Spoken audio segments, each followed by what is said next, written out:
নমস্কার বন্ধুরা, সিরিয়ালের সাত কাহন চ্যানেলে আপনাদের স্বাগত জানাই।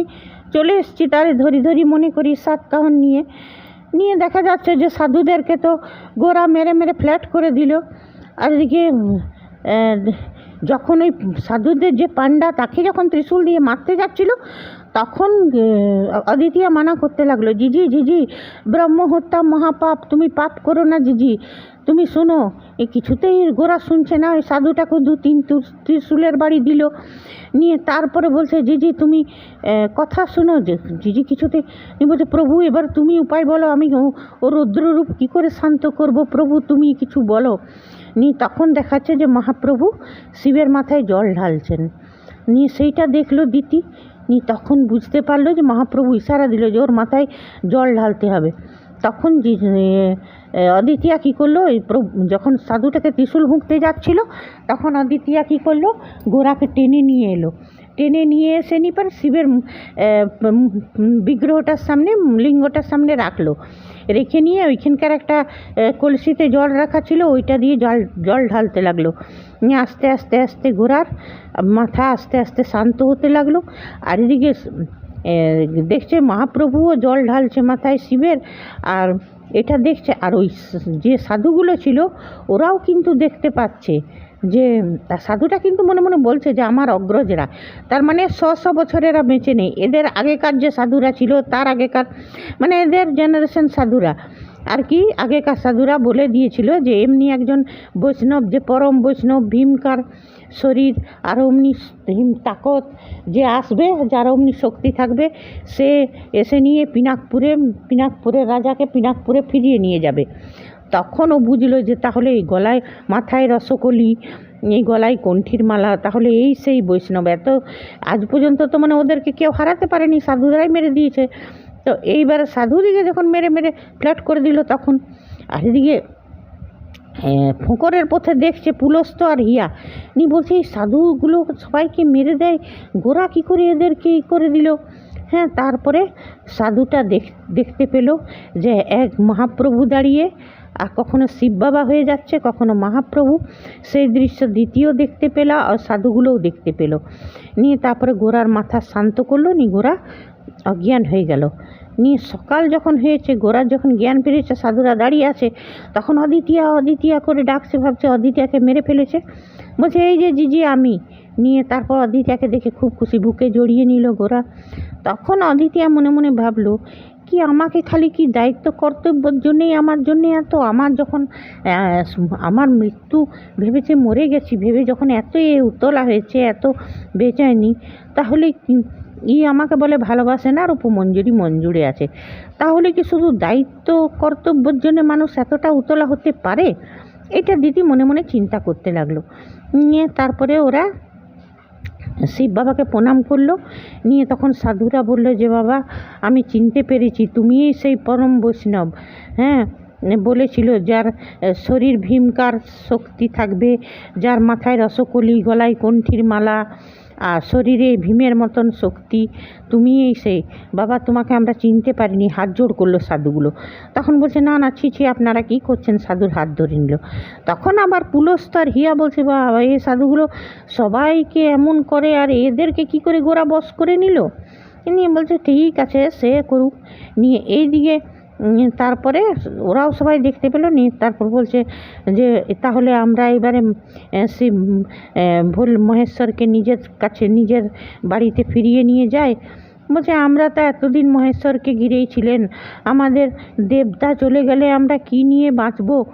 খুব তখন অদিতিয়া মনে মনে করলো সত্যি তো, এরা তো এই নিয়েই বেঁচেছিল, এদের আরাধ্য দেবতা ছিল মহেশ্বর, আর মহেশ্বরকে আমরা নিয়ে চলে গেলে কি নিয়ে বাঁচবে। এই কথা চিন্তা করে যে প্রভু এরা কি নিয়ে থাকবে, আমরা তো নিয়ে চলে যাব মহেশ্বরকে নিজের বাড়ি, কিন্তু এরা কি নিয়ে থাকবে। তখন প্রভু বলল মারে, শূন্যস্থান কখনো অপূর্ণ থাকে না, শূন্যস্থান শূন্য থাকে না, ঠিক পূর্ণ হয়ে যায়। নিয়ে গোরা সেই ত্রিশূল দিয়ে কুঁড়তে লাগলো মাটি। শিবের বিগ্রহকে উঠাবার জন্যে। তারপরে মাটি খুঁড়তে খুঁড়তে গোরা আস্তে আস্তে বিগ্রহটাকে উঠাতে পারলো।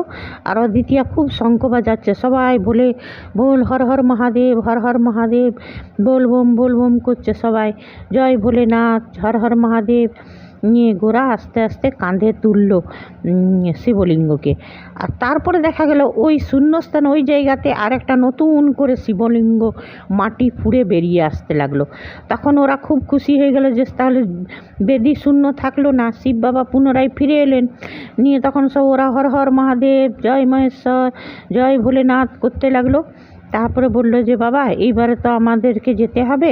বলছে হ্যাঁ বাবা, বলছে হ্যাঁ বাবা, তুমি নিজের বাড়ির ছেলেকে পিনাকপুরের মহেশ্বরকে সেখানেই নিজের বাড়িতেই ফিরে নিয়ে যাও।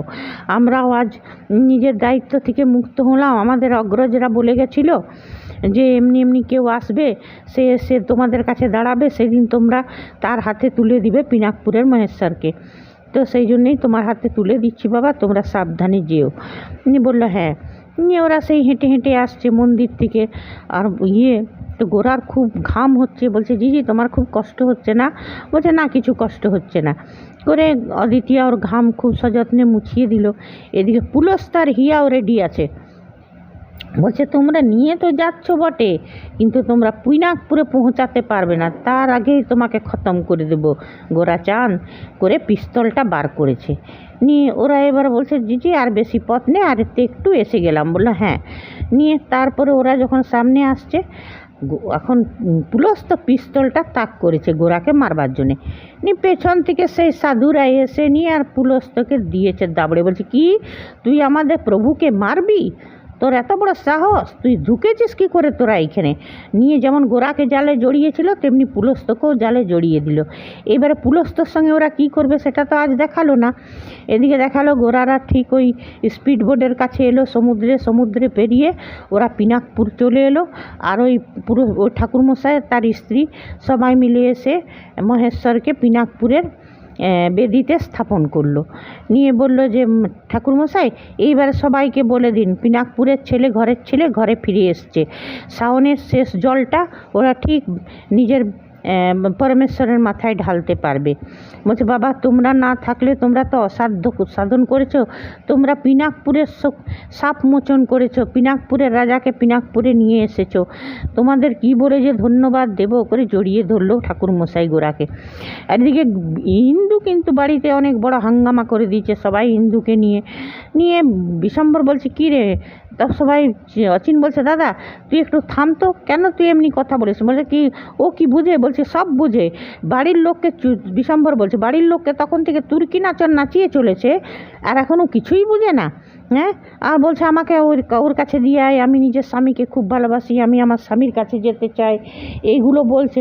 তখন বলছে যে অমনি সবাই ওকে বোঝাবার চেষ্টা করছে, বলছে বুঝাচ্ছে না।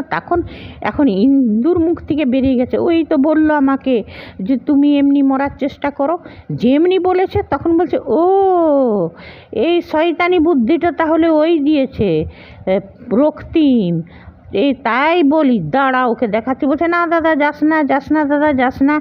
নিয়ে বলছে আচ্ছা হ্যাঁ রে।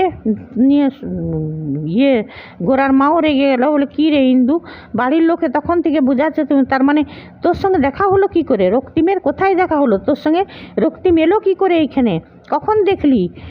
ইন্দু চুপ। ওরা তো সবাই বুঝে গেল যে এই বুদ্ধিটা মিথ্যি মরার বুদ্ধিটা রক্তিম দিয়েছিল ওকে, যাতে ইন্দুকে পাঠিয়ে দেয় টর্চার করে, ও করবে আর লোকের সামনে দেখাবে খুব ভালোবাসছে বউকে, এই করে ভোট পাবে। আর এদিকে বাড়ির লোককে দেখাবে যে টর্চার করছে, করে বাড়ির লোককে শাস্তি দিবে। বলছে হ্যাঁ রে।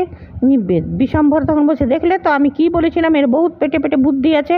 তো কখন এসেছিল রক্তিম বল? ইন্দু এখন চুপ। নিয়ে আর অচিন রেগে মেগে চলে যাচ্ছে। বলছে দাদা যাস না। ও আর কেন শুনবে, উত্তরে গিয়ে চলেই যাবে। হ্যাঁ, বলছে ওই এই দাঁড়া, আজ ওকে মেরেই শেষ করবো করে অচিন বেরিয়ে গেল।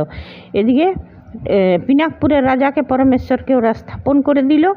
আজ তো এতটাই দেখালো। এবার পুলস্তর সঙ্গে কী করবে নাগা সাধুরা, ওই সাধু বাবারা কি সে পুলস্তই জানে। আর কি জানি কী হতে চলেছে, ওটা তো কাল দেখবো আমরা। তবে খুব ভালো এই দুদিন দুর্দান্ত এপিসোড ছিল। আর আমাদের যে প্রশ্নটা ছিল যে সাধুরা কি অত 100 বছর বেঁচে আছেন, না সেটা নয়, ওদের অগ্রজরা মানে আগেকার যারা সাধু ছিল মানে এমনিভাবে সাধুকুল একটা বংশ পরম্পরা অবধি রক্ষা করে আসছে মহেশ্বরকে। তো এরা এই যুগের সাধু ছিল, মানে 100 বছর বেঁচে থাকতে না, আর ওই জঙ্গলে ওরা কাউকে আসতে দিত না। তবে হ্যাঁ একটা এবার চাবিটা কেমন করে, তৃতীয় চাবিটা মহেশ্বরের মূর্তির মধ্যেই আছে না কোথায় আছে, সেইটা কেমন করে উদ্ধার করবে সেটাও দেখার, আর তার মধ্যে অচিন কী করবে রক্তিমের সঙ্গে সেটাও দেখা। এইবারে পুলস্তকে তো ওরা ধরে নিয়েছে, সেটা তো হয়তো ওই পাত্রের জলে দেখে তিমিরাক্ষ বুঝতে পারবে, তিমিরাক্ষ যে নিবে তন্ত্রমন্ত্র সাধনা করবে নাকি সেটাও দেখা। হ্যাঁ, আর এই ইন্দুর সত্যি ইন্দুর বোকাও নয়, পেটে পেটে অনেক বুদ্ধি আছে। রক্তিম কদিন তো মিষ্টি মিষ্টি কথা বললো ভুলে গেলি, আর বাড়ির লোক যে তোকে এত ভালোবাসে সেইটা তুই মনে রাখতে পারলি না। ঠিক আছে বন্ধুরা, আজ এতটাই। নেক্সট এপিসোডে 7 কাহিনী নিয়ে ফিরে আসবো, ততক্ষণে ধন্যবাদ, বাই। তারে ধরি ধরি মনে করি ধরতে গিয়ে আর পেলাম না, দেখেছি রূপসাগরে মনের মানুষ কাঁচা সোনা।